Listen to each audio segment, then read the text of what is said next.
AI is likely to be either the best or worst thing to happen to humanity. Stephen Hawking.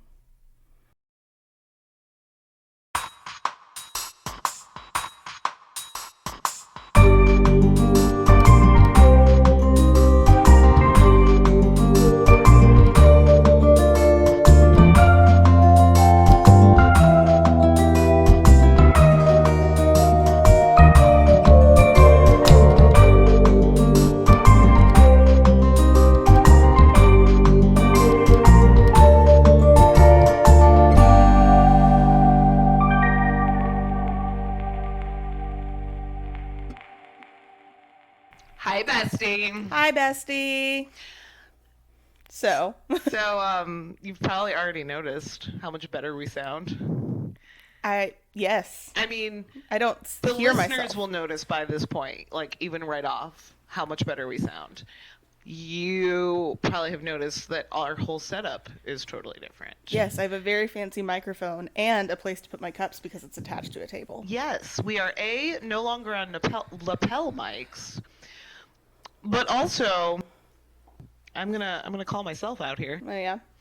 Because the last few recordings we've done, I had forgotten to toggle some sort of switch and found out that I was only using my computer's built-in microphone to record instead of our lapel mics. Your computer that was in your lap on the other side of the couch. Which was totally on the other side of the couch from you, which is why you can barely hear you in the last few episodes. So apart from going and re-recording all of those episodes, which I don't think you're down for, and it wouldn't have the same magic because we just talk. So we're just going to chalk that up to learning curve, and yes. I have learned. I watched an entire YouTube video.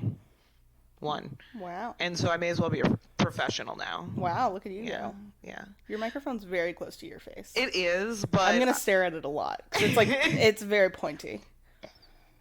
Don't lick your microphone. Oh. But I did adjust my volume so that I don't peak too much. I know. Look at you. We're using a different program to record. Wow. I'm going to use the same program to edit, but we're using a different program to record. So we have different tracks. I can turn you up and me down if I need to. This podcast is about to sound way better. So if you're recommending us to friends and family and your besties, recommend that they start here. Yes. Because, well, listen to the pilot. The pilot was fine. Mm-hmm. But then go ahead and just start here, because these recordings will just be way better. And then if you really want to hear us talk about the other episodes, which are great, I mean, don't. Yeah. I hate to say skip them. Don't skip them, because they are great, because we're amazing. But just feels like we need subtitles for me. Yeah, a lot, because I'm dumb. But you're very pretty. So anyway, here we are with brand new microphones. And we do actually have new microphones. You have one that you're going to be using for the foreseeable future until our friend needs to take it back. Yes. And then I am currently using just one of... I'm actually right now using Vince's gaming headset because my microphone that I ordered is out for delivery right now. It's on its way here. It's on a truck somewhere. So, but from here on out, I will have a fancy new actual podcast microphone also. So, very excited. Official. We're so official. We are so official. We're going to have to re-record credits, but I kind of want to wait until we have my new microphone to do that. So This week at the end, we're going to do impromptu credits. Perfect. I know. I hope everybody liked the April Fool's episode. That was fun. It was so fun to make. I was sitting there just clipping it all together and just giggling. There will be another one of those eventually. I'm not sure when. There's got to be a good occasion for it, but I feel like we could start a whole new podcast based on us in cars. We really could. It just two besties in a car. That's all it needs to be titled, and it's just clips of us talking in cars.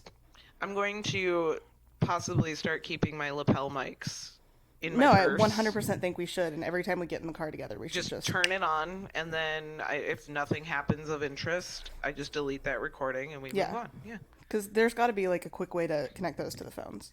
There's a little adapter for the lightning on that thing. So, yeah, I can absolutely do that. Yeah. Are they not Bluetooth? No. It goes to that little thing I used to stick in the computer. I never paid attention. You're in charge of all of this. This is true. So today we are discussing Season 1, Episode 8, and it is called Right as Raynes. It aired September 5th, 2006. It was directed by Mike Roll, and it was written by our co-creators, Cosby and Paglia. I've been pronouncing it wrong this whole time. Oh, no. I kept saying Paglia, but I watched a special feature on the DVDs, and Jamie Paglia himself said his own last name. Ah. And I'm like, oh, check me out. I'm totally pronouncing that wrong, so sorry, Jamie. But Paglia. It was written by our creators, Cosby, Paglia, and also Johanna Stokes. And we're going to open. We're going to open with someone is walking into town on the road. Very eerily almost. Yeah. Someone we've never seen. Someone we've never seen, and it's just the back of his head. We don't know who this person is. But that's all we get to start. So then Zoe is taking too long in the bathroom. We're at Sarah. We're at the smart house. Yes. And Zoe takes too long in the bathroom, and Carter is bemoaning the fact that there's only one bathroom. Yes. But when she comes out of the bathroom, we find out she's been dyeing her hair. She sure has. What do you think of this color on Zoe? I am all about very colorful hair. You know this. Yes. Not the color for her. Yeah. Or maybe anyone. Well, really. It's honestly, I've had that color on my short hair, and it works on me. Short hair, it might work. Short hair. So the long hair. So actually, first of all, it's a terrible wig. Oh, terrible wig. It's not even the same texture or length as the cut looks terrible. Her hair. Everything. Yeah. It's so, just a bad wig. I actually watched this episode with my mom, who has not seen the show at all. She just happened to sit down while I was watching it. Did you ask why Ronald McDonald was a character? No, but she did ask why Raggedy Ann was in this episode. There we go. And I think she looks like Wendy from Wendy's. Oh, yeah. Put that in some pigtails? Yeah. Yeah.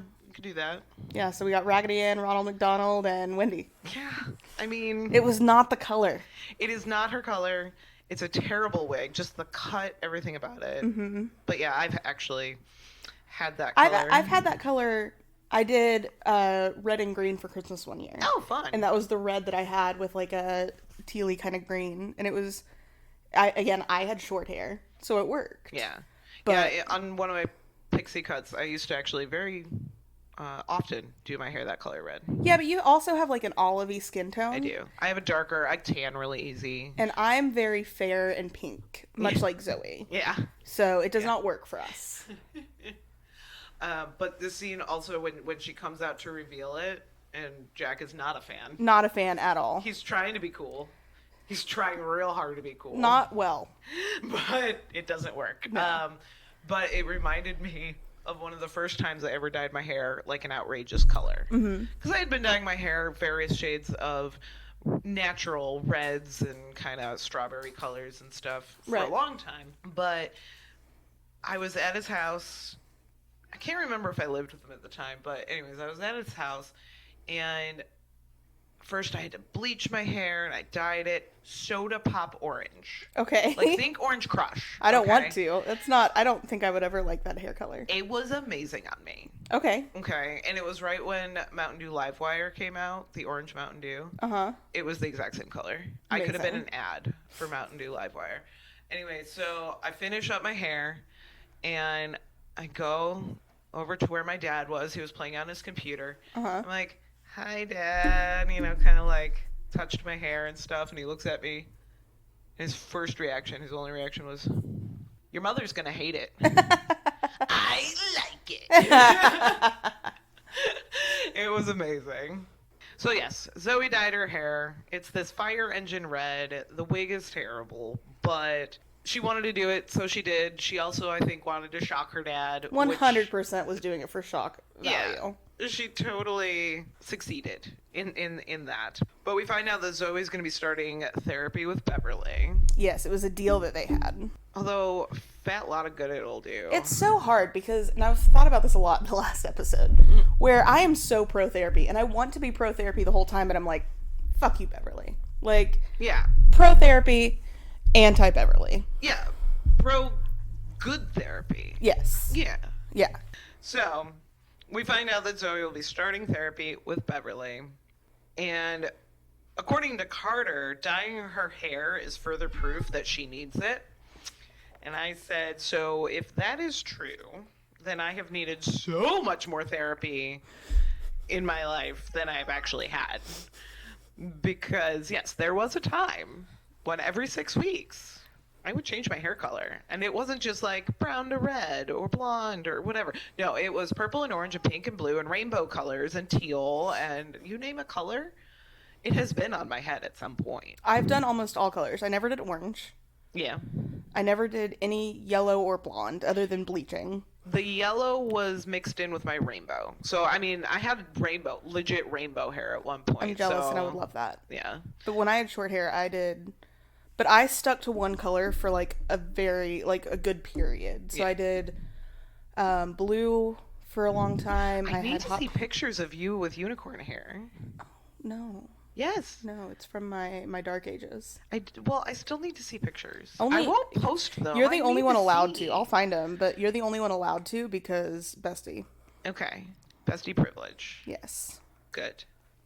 So anyway, then the next scene after Zoe leaves for therapy, we see the stranger again. Yes. And he's downtown. Downtown.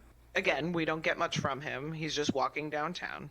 But then we see at Cafe Diem, Vincent is trying to perk up a very tired Fargo. Yes. Says that Stark is running him ragged. Mm-hmm. And Vincent's efforts are going unappreciated. Yes, because he gives him an egg dish that he calls Exodus of Nidus. Fargo doesn't get it. And Vince, Greek astronomer? And why do I bother? But guess what? Science Corner is coming super early today because this is our Science Corner. Science Corner. I was really curious who this Exodus of Nidus was. Mm-hmm. So I looked it up. And just like Vincent said, he was an ancient Greek astronomer, mathematician, doctor, and lawmaker. He was born circa 390 BC. And he died circa 340 BC. So he only lived to be about 50 years old. Probably about normal back then. Normal. But he was a student of Plato, who is a very famous philosopher. Yes. And Archytas. I don't know if I'm pronouncing that right. Archytas? Something like that. But he was a mathematician. Okay. So, he wrote on many topics. Exodus wrote on many topics, including solar eclipses, planetary motions, and he developed Antiphon's method of exhaustion, which is a precursor to integral calculus. Lots of big words here. I'm tripping over them. It's okay. He is considered by some to be one of the goats of classical Greek mathematics. Secondary only to Archimedes. Eureka! So now, with that Science Corner, we can all laugh at Vincent's joke for him. We appreciate you, Vincent. Vincent, your efforts are not in vain. We appreciate you. Now, we're back in the episode, and we find out that the stranger is Callister Raynes. Because he walks it through the front door, and Vince says, "Oh my gosh, Callister Raynes." And so Vincent recognizes him first, and Fargo seems very alarmed. He does. Callister is from Eureka, or at least has been here before, and he and Joe seem to have a past, according to, of course, our town gossip, Vincent. Yes. While they talk, Fargo snaps some photos, trying to be all stealthy and failing, because Callister notices, like, right away. And he also knows that Fargo is going to go straight to Stark with the information. apparently there was some sort of incident that may or may not have been Callister's fault. Yes. Because everybody's talking super cryptically. Yes. This The whole episode so far has been very cryptic, other than parent teenage drama. Oh, yeah. No, but every time they talk about or to Callister, they never have specifics. And I suppose it's, ramping up the drama and you gotta, have a reveal. But, yeah, we have no idea what's happening. So then we are in a scene at Global Dynamics, and Stark is on a Zoom meeting that seems very, very important, and Fargo interrupts. Apparently, Callister being in town is close enough to the world being on fire that he immediately ends the call. Yes. Because Zoom before Zoom. Yes. Of course, Zoom before Zoom. And you'll notice they're really leaning heavily into this, video call thing. You see it all over the place this episode, and I think next episode, too. Yeah. But then we get our title, our credits. Then when we come back to the episode, in town, Jack is a traffic cop. He's on traffic duty. And I have to say, there's something about this episode that Jack just seems very jovial. He seems lighter this whole episode. Yeah. In general. Yeah. Well, except one part. Right.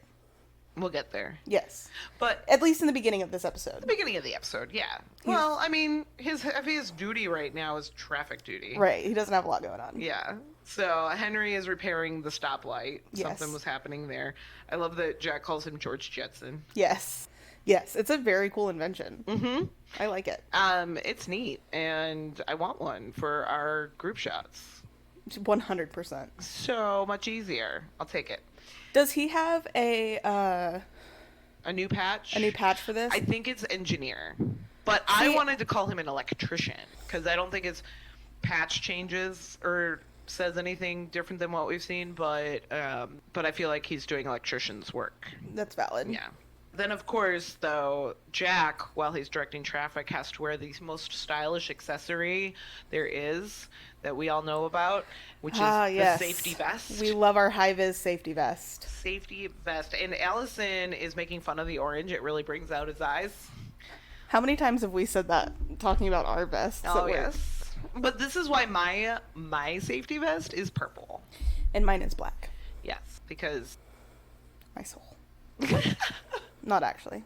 I'm not that person. So then we get to Cafe DM, and it is freezing. Yes. Inside. And Jack covers Allison with his safety vest, which wouldn't be, it's funny as it is, but it's especially funny because I've done that to brides. Yes. That are freezing in the morning before the sun comes up. It's 40 degrees. They do provide more warmth than you think. And especially on super hot days when you have to wear them. And too much warmth. Then you just sweat. And she just goes, "Are you enjoying yourself?" And he said, "I don't even know." But we find out the CPU for the thermostat is on the fritz. But Vincent is just leaning into it with all the hot beverages. And the Christmas music. Just go with it. Yes. Jack says, "Is that Christmas music?" Vincent says, "I said just roll with it." He's so annoyed. He's so frustrated. He's so annoyed. He's like... Don't ask questions. Don't ask questions. I just make the best of what I'm given. Thank you. And he's so good at doing that, He is. Yeah. Give him a theme, and he'll run with it. Yeah. Yeah. He's killing it. Mm-hmm. Now, Allison sees Callister at this point, and she's also shocked. Mm-hmm. But Jack doesn't know him, so we finally get a little bit of backstory from Allison. Yes. Which is a good thing. He was a brilliant computer programmer that Stark brought in. Everyone liked him. But people think that he burned down Nathan's lab. Yes. I mean, he was cleared of the charges. Nathan insisted he didn't. But it was right after he left that the lab burned down. Right. So everyone No, it was right before he left. Right before he left. So everyone just assumed he did it. Yeah. There were evidence things, whatever. But, yeah. Everybody thinks maybe he did, but they also like him, so they don't want to think that he did. Right. So... Jo has apparently heard he's in town because she enters the cafe with purpose. She knows where he's at. She walks right up to him and kisses him, and then punches him in the face. That's for coming back. That's for leaving.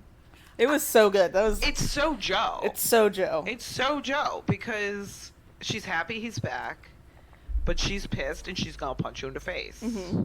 And of course, when she leaves and she's like, "I'll get back to those reports now," Jack's like, "No, take your time. Whatever. I don't want to get punched in the face either." So you're going through it. Yeah. I can see that you have other fish to fry right now, so I will let you do that.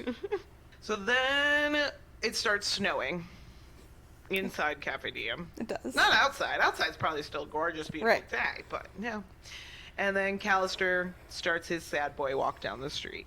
From here on out in my notes, I call whenever Callister's walking, he's doing his sad boy walk. Very sad boy walk. He's so emo without black hair. 100%. The whole thing is very melodramatic. He is melodrama personified. So he's doing his sad boy walk down the street, and Jack pulls up in the Jeep. He's very friendly. He introduces himself, but Callister is all kinds of cagey, like he is. Yeah. You know? And Joe calls on the radio to Jack. There's an electrical problem on a farm that's on the outskirts of town, and Jack doesn't say over at the end of his response. And he's very satisfied that this will bug Joe all day long. All day long. All day. And we find out very soon that it did indeed bug her the entire time. And this is another example of why I just feel like Jack's just jovial this whole episode. Like, he's just a little silly. Yeah. He's extra silly this episode. Yes. is how I should say it. I like it, though. I do, too. But before we get to the farm, Cal Sad Boy walks in. I call him Cal in my notes also, because writing down Callister every single time. That's a lot. Yeah. Was a lot. So Callister Sad Boy walks into the warehouse district and lets himself into one. And we see that it's like an old lab of some sort. There's some burn marks. So this location from here on out in my notes I call the warehouse lab. Okay. Not to be confused with warehouse 13. Perfect. Yes.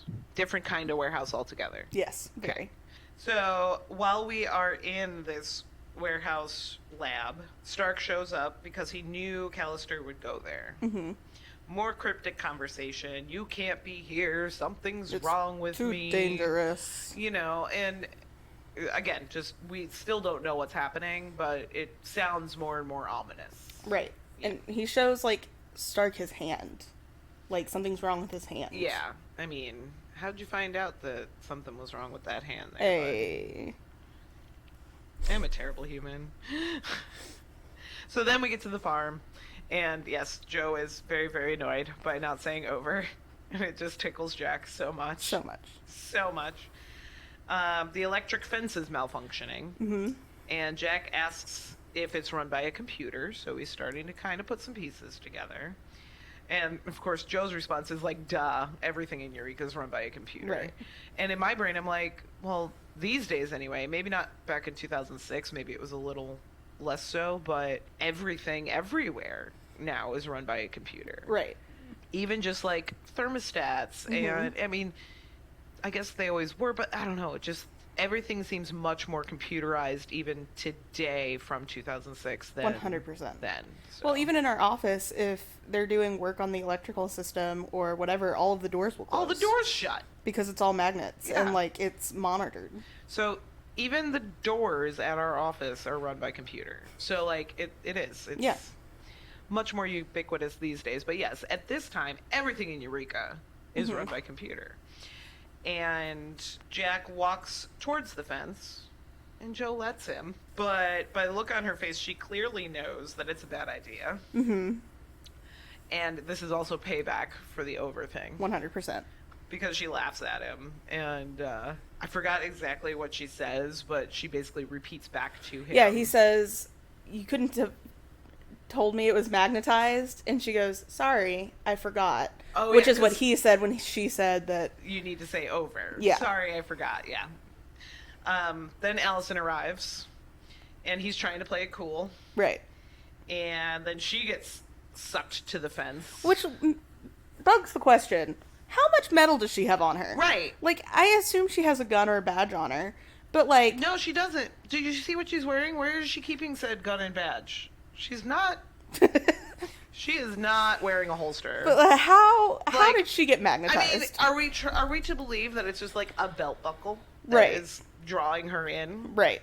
Or her earrings or necklace or something? Like, And did you see how they got attached? It was a belt buckle. Carter has a big belt with a belt Right, like buckle, he has a gun handcuffs and attached, taser, like all of the you know, things. He's got all kinds of stuff. But yeah, for Allison to, I mean, is it attracting the iron in her blood? Because that would be a whole different That'd be messy very situation. magnety. Yeah, that would be a different messy situation. But anyways, And they have some moments on that fence. They do, and it's kind of hot. It is. It's pretty hot. And she said, "Let me see if I could just and we can infer that meant she was touching something else, and that he was getting a little excited about being so close and squishy with Allison. Indeed. And another time, I wish I was Allison. And then, of course, they're all close, and they're like about to kiss. Because, we're stuck here anyway, may as well, right? And then Joe reveals that she turned off that fence a few minutes ago. They did not have to stay that close. Nope. They were thinking about notice. Right, they were thinking about something else. Well, and they didn't even notice, like, I can step away. She wasn't, like, trying to anymore, apparently. Yeah. They were pretty comfortable. They were just comfy. It's fine. I wrote in my notes, though, stop wiggling, Allison.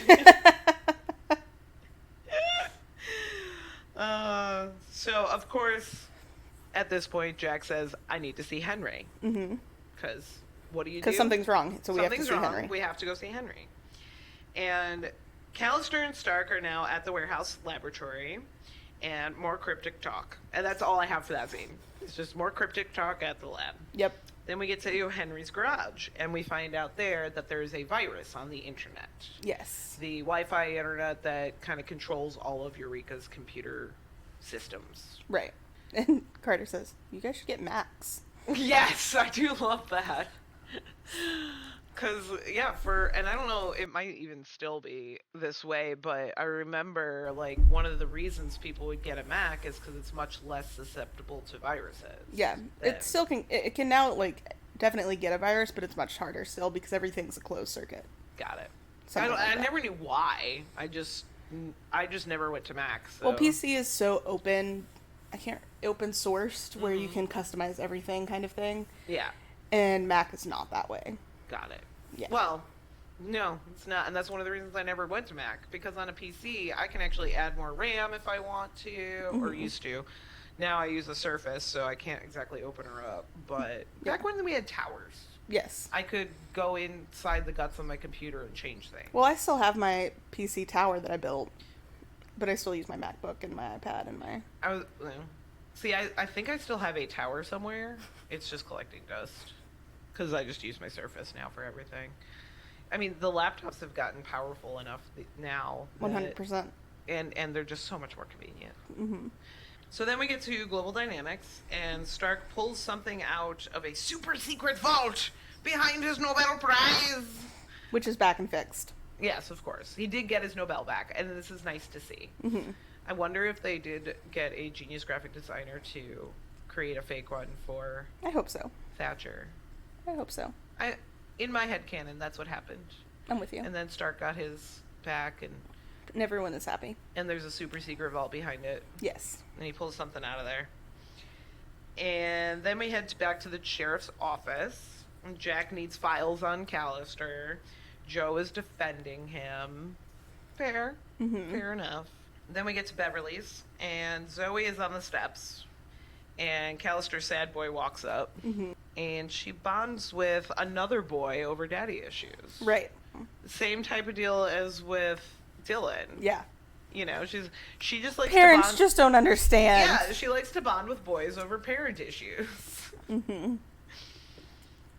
Then we go back to Stark's office, and Stark gives Fargo, hands a meeting over to Fargo to be in charge of, because he's like, I'm going home. And everybody is shocked. They're like, excuse me, what? You don't take time off, sir. This is not Allison's who you are as a person. You never take sick days. Yeah. You this is not who you are as a person. What could be more important than your job? What you think is the most important thing? Right. So that's ominous also. So Allison also knows that something is very, very wrong. Then we get back to the sheriff's office. There's nothing on Callister's security check, which in and of itself is suspicious. Right.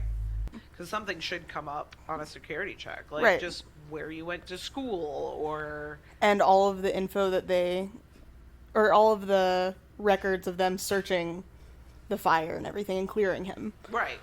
Right, but even that's been scrubbed. Right.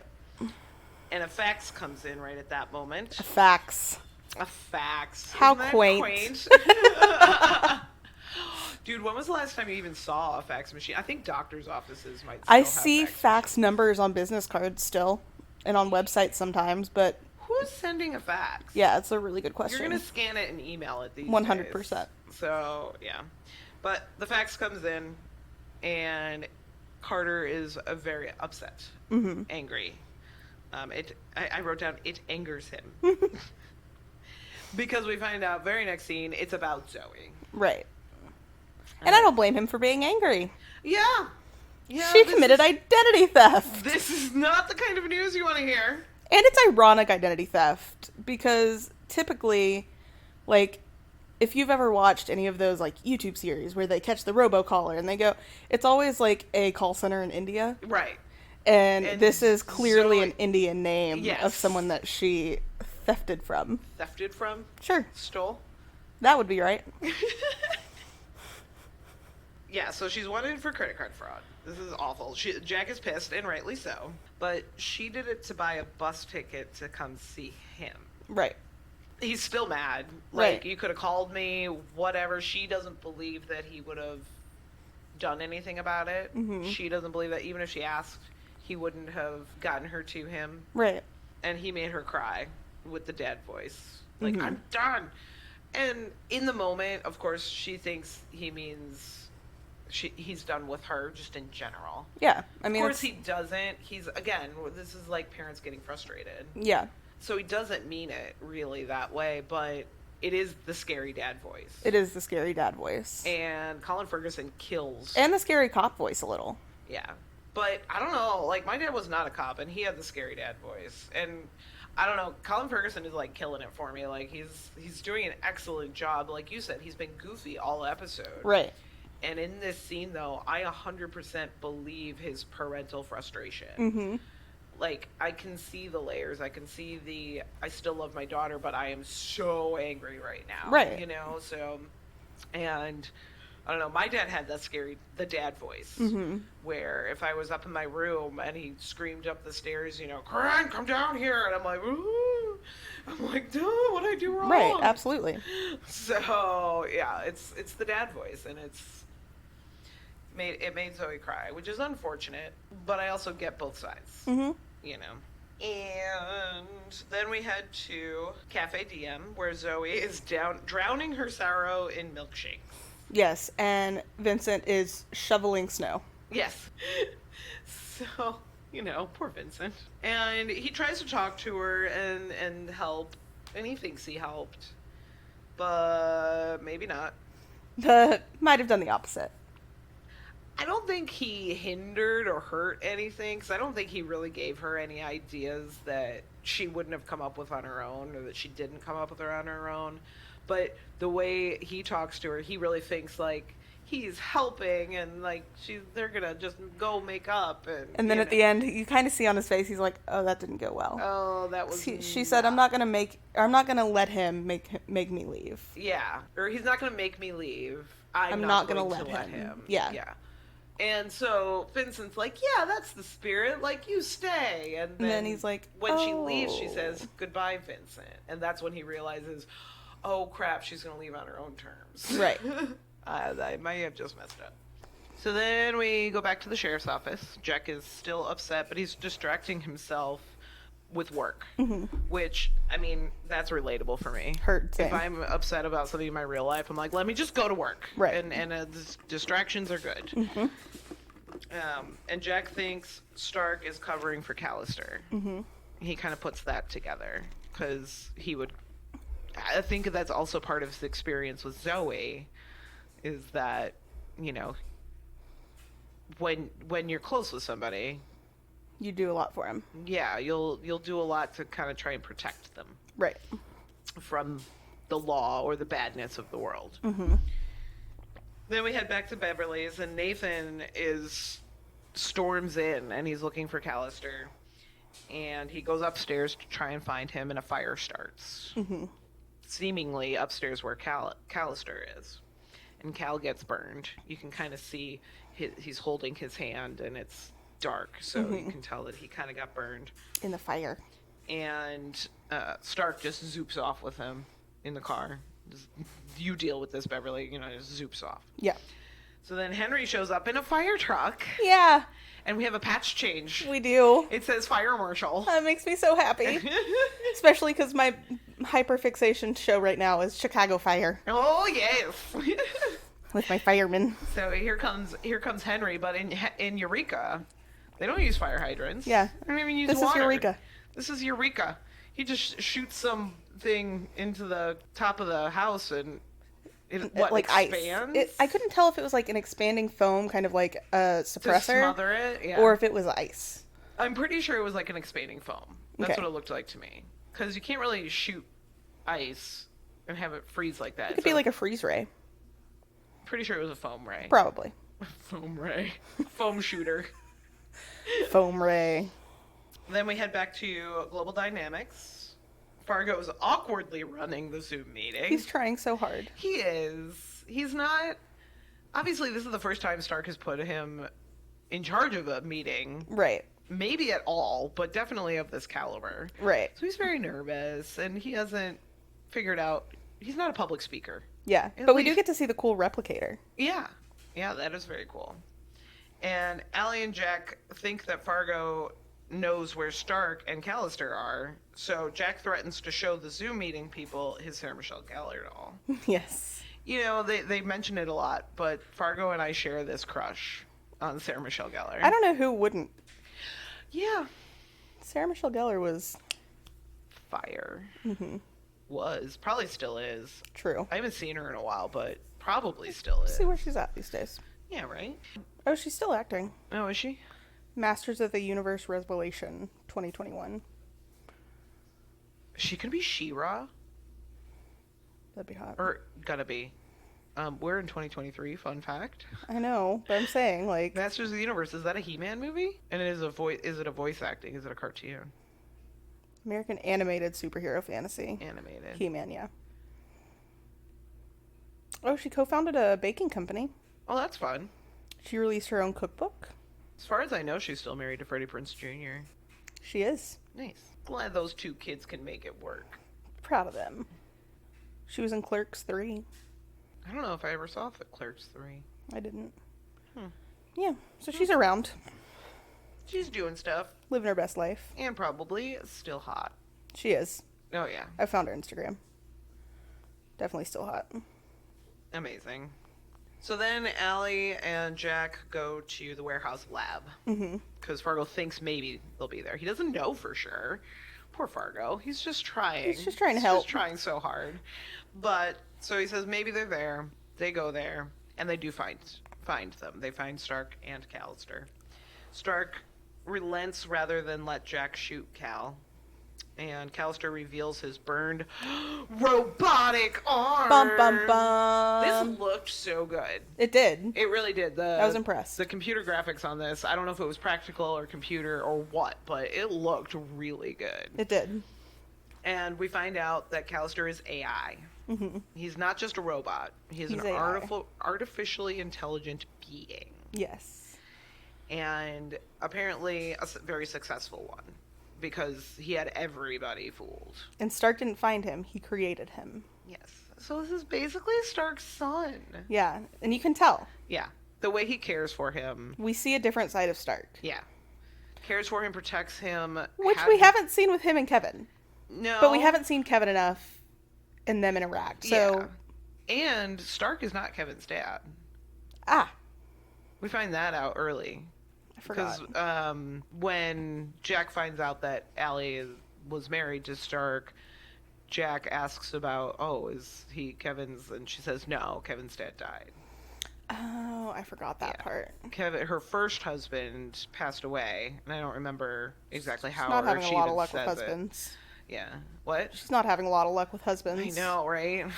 First husband passed away somehow, and that was Kevin's dad. And then she was married to Stark, who like left Eureka, and they hadn't even gotten divorced yet.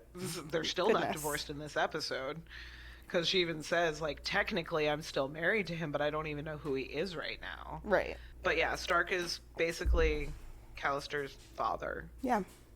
And I don't know. Again, it's you can tell that that's the way Stark feels about him. Mm-hmm. Yeah.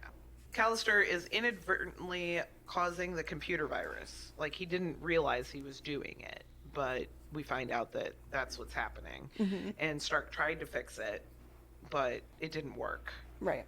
And then Callister nopes right out of there. Well, they were all all the adults were talking. He just kind of like sneaks off. Very teenagery. And steals Stark's car. Yes. Again, very teenagery. Yes. And then he comes across Zoe on the road. She's hitchhiking. But she invites herself along to go with him. Very Zoe. Yeah. Where are you going? Anywhere but here. Cool, I'm coming with. Mm-hmm. And then back at the sheriff's office, of course, I love Joe's line. They're all panicking. They're all trying to find Callister. And Joe says, all the good ones are either gay, married, or robots. Welcome to online dating. Oh, no. It's so true. It really is so true. Oh, my gosh. Aren't you glad you're married? I'm very glad. I'm so... It's hard out here. I did a little online dating before I met Vince. But it was never like the apps, like Tinder and Hinge and all the things, right? Mm-hmm. But I did use like some of the on the computer. Like OkCupid. Yeah, I did use OkCupid and Plenty of Fish. And let me tell you, Plenty of Fish was always the creepiest. Oh, yeah. So creepy. But OkCupid, I actually met a few people that I'm still friends with to this day on OkCupid. It never really developed into like any kind of serious dating, but I met some people that ended up really good friends. Yeah, that's awesome. I was okay with OkCupid. That one was fine. But Plenty of Fish was just frightening. Yeah. And yeah, I got off of that one pretty quick. But then I met Vince the old-fashioned way. A friend introduced us. Shut up. So, Stop bragging. I mean, sometimes things just fall into place when they should. Because had I met Vince through a dating site or any other, or however, no matter how I met him, had I met him in my like 20s, my flighty 20s brain would have been like, I don't know, that it would have been the wrong timing. Right. And there were a lot of people I met that it was simply wrong timing. And the universe knew that I needed to meet Vince when my brain was ready for it. Absolutely. Yes. And so when we met, it was the right timing. So, and here we are 10 years later. Yeah. Mm-hmm. And I still like him. Yeah. He's a good dude. Me too. I love our husband. And he is not a robot. Nor gay. But he is married. He is now married. You can't have him. I don't want him alone. I'm going to share him. Well, I mean, he can do not all the husbandly things, but Well, he can I don't do want some those of them, husbandly like things. program your clicker. Yeah. That could be a weird euphemism. I Oh. don't like that. I don't like it. But I'll let him fix things. He's very good at fixing things. He is very good at fixing things, and I appreciate our husband for that. Yes. So Callister and Zoe end up at the bus station. Mm-hmm. They're going to get on a bus going anywhere. They don't even care where they're going. Yep. But she purchases a bus ticket with her stolen person's identity. Yes, she does. Which, I'm sorry, Zoe, wrong move. Right. He already knows about that one. Yep. I don't even know if it was... I mean, yes, it was a little bit to be sneaky, but also I think, like, she probably just doesn't have bus ticket money. Well, she doesn't, and that's why she does it. But she has to know that they're going to find out. they're going to find her easy with that. Yep. So Stark and Carter go zoop off to go find their kids when they figure this out. Stark is being very human to Carter in the car ride. So human. And it's I think it's the first time we see these two characters actually connect. Yeah. On a human level, but on a very parent level. Mm-hmm. and they understand. They understand each other in this moment. And they're both looking for basically their kids. So Yeah. it's like none of their other issues matter right now. Like they're not fighting or sniping at each other. They're just worried about their kids. Yeah. It's cute. And they get each other because of that. Yeah. And I'm thinking to myself, okay, guys, remember this moment. Right. You connected. Remember this moment. They won't, but No, they won't. but we will. But Zoe and Callister did not stay on the bus because Callister's starting to not feel well, and Zoe's very, very worried about him. So when Stark and Carter arrive, Zoe knows to call her dad over for help. Yep. Which, It's sweet. Yeah, it's At very the end of the sweet. day, she still knows that he's going to help her. Yeah. Which I think has reinforced this time with him and Eureka has reinforced that he does care about her and is going to help. Right. And so she has that trust now to ask him for help. Because when she leads them over to Callister, Zoe and Carter have a moment where he says, you know, you were right. I might not have brought you here had you asked, but I would have regretted it every day for the rest of my life. So sweet.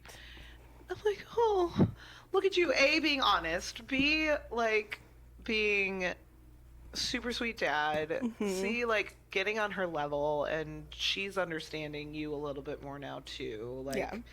I love that moment for them. Mm-hmm. And then I love the moment, too. It's such a sad moment between Stark and Callister, because they don't have as happy of an ending, but he says to Callister, do you remember what I said about Alan Turing? Alan Turing figured that God could give a computer a soul if he wanted to. And he says, do you think that's true? And Stark says, I know it is. And then Callister dies. It was so sad. It was super sad. We liked Callister as a character for the short time he was with us. Sorta. Well, except for a sad boy walk. That was weird. He was. I wish I had known him in his heyday, like when he Yeah. wasn't melancholy and knowing he's like walking to his death, essentially. Like I wish I had known him when he was quote unquote healthy. Yeah. But And I wish I had gotten to see more of he and Joe's relationship. yeah, Because, it was I mean, obviously hot and heavy. right. We could have, I mean, and again, yeah, like, if we had come into Eureka well before Jack, we would have seen a lot, I'm sure, of fun characters. But, yeah, no, this moment with Callister was super sad, even though we didn't know him very well. So it just kind of goes to show how well written this character is that we spent such a short time with him. And yeah, I'm like practically in tears at the end of 100%. the episode. Yeah. And then we're back at the sheriff's office. Zoe brings Jack coffee on the way to school, trying to apologize, trying to make up for the events of the past 24 hours. And Jack is a good dad. He's helping Zoe out of her jam, protecting her in that way. But there are still consequences. Like, he's Right. not just going to cover it all up. He's Yeah. like, you have to pay back every single cent. Mm-hmm. There are still consequences. And then he's like, you know, I kind of like the hair. And she goes, I'm going to go back to blonde. Best news we get all episode. Yes. Jack is very excited about this, very relieved, as are we, the audience. And you can tell he tries to do that parent thing where he doesn't want to get too excited because he knows if he gets too excited, she's going to keep it. Oh, yeah. Cause So he's like, he whatever you want. He knows that it's the whole reverse psychology thing. Like, Right. if dad likes it, I hate it. That's what my mom would always do. Like, or my parents would always do. Like, my brother would come home with, like, he came home with the, what is that piercing? The nose? The septum. Yeah, my brother came home with a septum piercing, and it was like a big, ugly bull ring type septum piercing. And my mom was like, oh, that's so cool. Like, and would, like, fawn over it. And eventually my brother got tired of it and took it out. See, and honestly, so I told you the story about my dad with my orange hair saying that he liked it. I think he was genuine. Yeah, The I way mean, it he seems said like it it and would be. everything. I think he was genuine and actually liked it, because then I was like, yeah, me too. And I kept it, and we both just liked it. And yeah, I don't know. I think I was a lot like my dad. Mm-hmm. And so, like, we didn't have to do the whole reverse psychology thing. Right. You know, I would ask my dad for movie suggestions also all the time. Oh, I still do. And he would pull a movie off the wall and hand it to me. And almost, no, every single time I liked it. Yeah. He just knew what I would like. And I didn't feel the teenager-y need to be like, well, my dad thinks it's cool, so it can't be. No. Right. If my dad thinks it's cool, it's probably cool. Yeah. I was that weird child. No, I was always like that too. Yeah. We were the good kids. We were the good kids. We're also the younger kids. I'm also the weird kid, though. Valid. Yeah. So that's our episode, our episode proper. Any other thoughts or anecdotes or anything? No. Okay. Because I have a game for you. I love games. Smash Pass. All right, let's go. All right. There's not a whole lot this episode. Because we only really meet one new character. Mm-hmm. So, of course, we're going to start there. Smash or pass, Callister Raynes. The Callister that we meet, pass. Okay. He was too mopey. Too mopey? Yeah. Okay. But he's kind of cute. He's cute.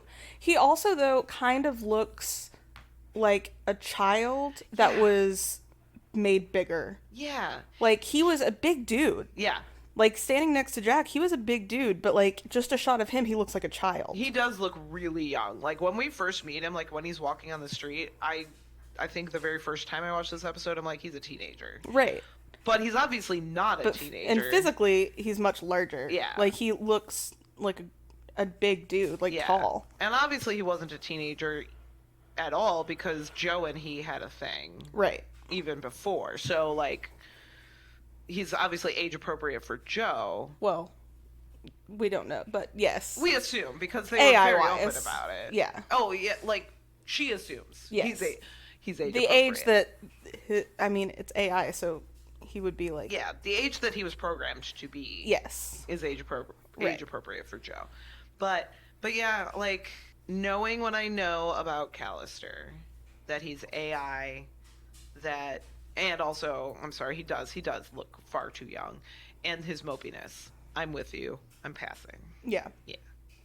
But he's cute. He is cute. He's adorable. A cutie. I kind of want to pinch his little cheeks. 100%. Okay. All right. So smash or pass being magnetized to Jack and or Allison.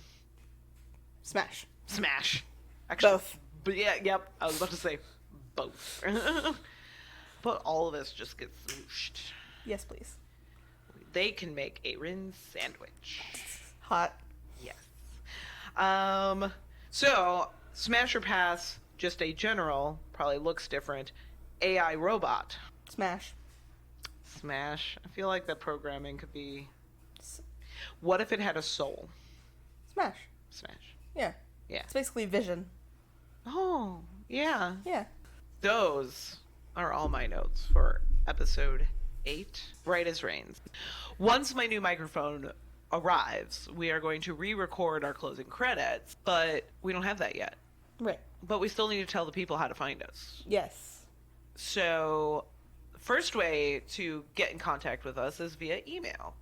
No one has emailed us yet. We have no listener mail as of yet. But if you would like to email us, you may do so at youshouldwatchpod1@gmail.com. That 1 is the number 1, not spelled out. Another way, I run our Instagram, and you can follow us on Instagram. You can DM me on Instagram at... She would love that. I would love that. At youshouldwatchpodcast, I think. I think it's just You Should Watch Pod. We should probably know these things. I should probably know these things. Oh, it is You Should Watch Podcast. You Should Watch Podcast. And that is all one word. It's all smooshed together as one word. Maddie, how do the people find you on the internets? People can find me on the internets on Instagram at Anna Madison Photography or AM Copeland _. Oh, yeah. That's your personal. That's not my your personal, yeah. Yeah, cool. How do they find you? On Instagram also at RiN Photo Studio. That's all one word. Or RiN Photo 31. That's my personal one. It's a lot of selfies and cats. It's good selfies, good cats. Yeah. And if they really want, they can try and find me on TikTok, but I don't recommend that to anyone. I recommend it. It's great. Bad idea. Also, before we leave, we have to say thanks to your dad. Yeah, Eric Copeland. John Eric Copeland. Right, I forgot. I don't remember how he likes to be found. I do. Oh, perfect. Well, first of all, we should tell them. I find him at home. It is. It's Maddie's dad, and he wrote our theme music that we use for the intro and outro of our show. Very soon, I'm going to try and get him to write us a Science Corner jingle, at least the Science Corner jingle. Yes. And he is the founder of From the Moment Music, and you can find him at fromthemomentmusic.com. That is how he would like all of these other people to find him. Do not go to Maddie's house to find him. Please. We don't like visitors. Also, that would be real creepy. And with that, we conclude this episode with brand new microphones. Indeed. This has been lovely. It has. I love having my drink so close to me. And not worrying about if the microphone is falling into your boobs. That has been very nice. Not that it even mattered, though, because... we weren't using it. They weren't being used. God. I'm just really glad that we're going to have nice recordings from here on out. Yes. Okay. So until next time. Bye, besties. Bye, besties.